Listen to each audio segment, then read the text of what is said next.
امیر خان متقي په دوحه کې کابل ته د یو شمېر سفارتونو د بیرته لیږدولو غوښتنه کړې ده. د سرپرست حکومت د بهرنۍ چارو سرپرست وزیر امیر خان متقي او مل پلاوي د قطر په پلازمینه دوحه کې د افغانستان لپاره د یو شمېر سفارتونو له چارواکو سره په کتنه کې له هغوی غوښتي چې خپل سفارتونه دې بیرته افغانستان ته ولیږدوي. د بهرنۍ چارو وزارت مرستیال ویاند وایي چې په دې ناسته کې د امریکا، برطانیه، هسپانیا، جنوبي کوریا، هایلند، ایټالیا، اسټرالیا او کاناډا سفارتونو استازو ګډون کړی و. په دغه ناسته کې امیر خان متقي د افغانستان د سرپرست حکومت د وروستیو سیاسي، اقتصادي، امنیتي ښې حکومتدارۍ، مخدره توکو پر ضد د مبارزې او د سلګونو پروژو د پیلولو په ګډون په یو شمېر برخو کې د لاسته راوړنو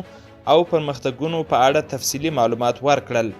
او هم یې د هغوی پوښتنو او اندېښنو ته ځواب ووایه. متقي له دغو استازو غوښتنه کړې چې که غواړي د افغانستان اوسني واقعیتونه له نږدې وګوري، باید ماموریتونه یې په افغانستان کې حضور ولري. ښاغلي متقي او ورسره مل پلاوي تر دې ناستې مخکې د روانې اونۍ یکشنبه او دوشنبه په دوحه کې د افغانستان لپاره د امریکا له ځانګړي استازي توماس ویسټ، د افغان جنو ښځو او بشري حقونو لپاره د امریکا له استازي رینا امیري او د افغانستان لپاره د امریکا سفارت له چارسنبالي کرن ډیکر سره کتلي وو.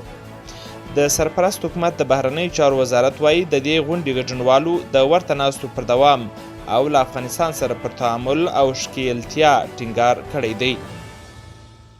د 2020م کال د اګست په میاشت کې په افغانستان کې د نظام له بدلون راوروسته ډیرو هیوادونو خپل سفارتونه د قطر پلازمینې دوحې ته لیږدولي، خو د افغانستان د ګاونډیو په ګډون یو شمېر نورو هیوادونو بیا په کابل کې خپل سفارتونه بیرته پرانیستي دي.